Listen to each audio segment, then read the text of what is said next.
सृष्टि बचपन से ही दिखने में सुंदर नहीं थी, लेकिन अमीर बाप की बेटी सृष्टि पर उसकी माँ जान छिड़कती। मेरी बेटी कितनी प्यारी है, भगवान सबको सृष्टि जैसी बेटी दे। सृष्टि धीरे धीरे बड़ी होती है। एक दिन सृष्टि की सहेली कहती है, तू दिखने में कितनी अजीब सी है, लेकिन मैं जानती हूँ हम सब में सबसे अच्छी शादी तो तेरी ही होगी। तेरे पापा अमीर जो है। और बता नहीं सकते यार, दहेज तो हर कोई देता है, ये क्या ज्यादा ले जाएगी अपने पति के लिए? अरे बड़े शहर में कोठी है इसके पापा की। अरे पापा की है ना, कौन सी इसकी है? इसकी होती तब तो कोई भी लड़का इससे शादी कर लेता। अरे पापा की मतलब पापा की है तो मेरी ही है ना? किसने कहा? अब तेरी तो तब होगी ना जब तेरा भाई ना हो। वैसे भी शादी के बाद सारी प्रॉपर्टी भाई के नाम होती है। सृष्टि समझ जाती है कि उसे किसी भी हालत में माँ बाप की सारी प्रॉपर्टी को अपने नाम करना है, लेकिन कैसे? एक दिन सृष्टि का भाई शीनू कहता है, बहन क्या कर रही है? तुझसे एक बात करनी है। अरे हाँ हाँ करना, मैं तो तेरी बहन हूँ। बहन मेरी लाइफ में ना एक लड़की है, बहुत अच्छी है। मैं सोच रहा हूँ माँ और पापा से बात करूँ शादी के लिए। सृष्टि को समझ में आ जाता है कि भाई की शादी होते ही भाभी उसे एक दिन भी घर में बर्दाश्त नहीं करेगी। क्या बात है भाई, बताना कौन है वो? यार वो बहुत अच्छी लड़की है, पढ़ी लिखी है, मेरे साथ जॉब भी करती है। बस एक प्रॉब्लम है। प्रॉब्लम? क्या प्रॉब्लम है भाई? यार वो शादीशुदा है, लेकिन उसके पति ने उसे सिर्फ इसलिए छोड़ दिया क्योंकि उसके माँ बाप दहेज नहीं दे पाए। सृष्टि ये सुनकर न जाने क्यों खुश हो जाती है। अरे भाई तो क्या हुआ, लड़की तुझे तो पसंद है ना? शीनू को लगता है कि बहन उसे समझ रही है। वो इस बात से अनजान होता है कि उसकी बहन की मंशा पूरा घर हड़पने की है। सृष्टि अपनी माँ से कहती है, मम्मी मुझे तो बहुत चिंता है। पता है शीनू क्या कर रहा है? अरे क्या कर रहा है? वो तो काम पर जाता है और वापस घर आता है। नहीं ना माँ, वो यही तो नहीं कर रहा, बाकी सब कर रहा है। आपको पता है उससे प्यार है, और वो भी एक शादीशुदा लड़की से। हैं? ये क्या हो गया? मैं सोसाइटी में क्या मुंह दिखाऊंगी? अरे तेरे पापा तो यही कहेंगे कि मैंने ही उसे बिगाड़ दिया है।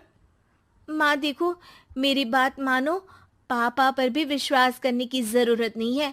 अब आप ही बताओ, पापा इतनी देर घर के बाहर रहते हैं क्यों? बोलो। अरे बेटा वो तो नौकरी करते हैं ना। तू बहुत भोली है माँ। पापा का ऑफिस तो 7 बजे खत्म हो जाता है, लेकिन देखो कितनी देर से आते हैं। अरे नहीं नहीं बेटा, ऐसी कोई बात नहीं है। सृष्टि माँ को एक औरत से बात करते पिता की फोटो दिखाती है। देखो माँ, कैसे हैं पापा? मैं ना कहती थी कि पापा सही नहीं है। मैं तेरे पापा से बात करूंगी, दे फोटो मुझे। ओ माँ, वो तो डिलीट हो गई। लेकिन चल, तूने तो देख लिया ना। पापा से बाद में बात कर लेना, और हाँ, मेरा नाम बिल्कुल मत लेना। हाँ माँ। अब क्या था, सृष्टि के माँ और पिता के बीच झगड़ा होना शुरू हो जाता है।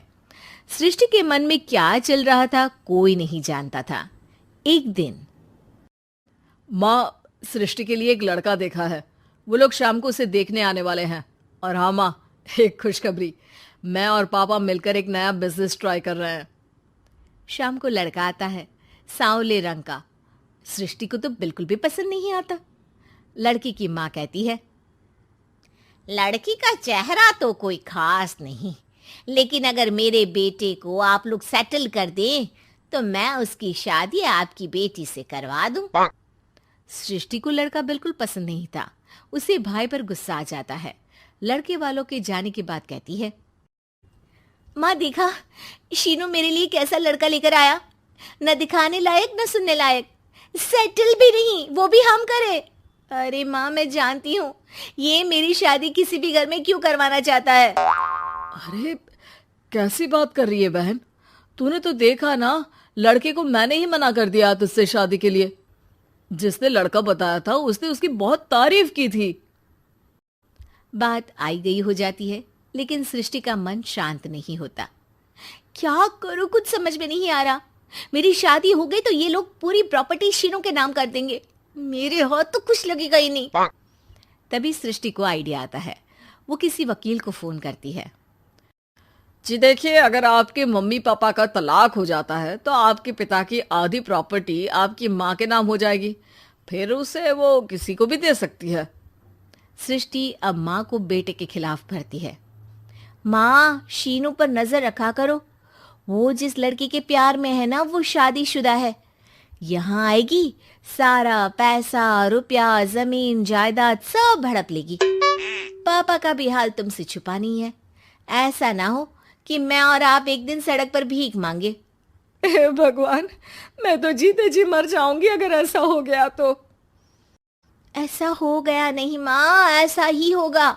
अभी समय है, आगे का सोच लो। मैं तो कहती हूँ पापा से आधी प्रॉपर्टी लेकर अलग हो जाओ।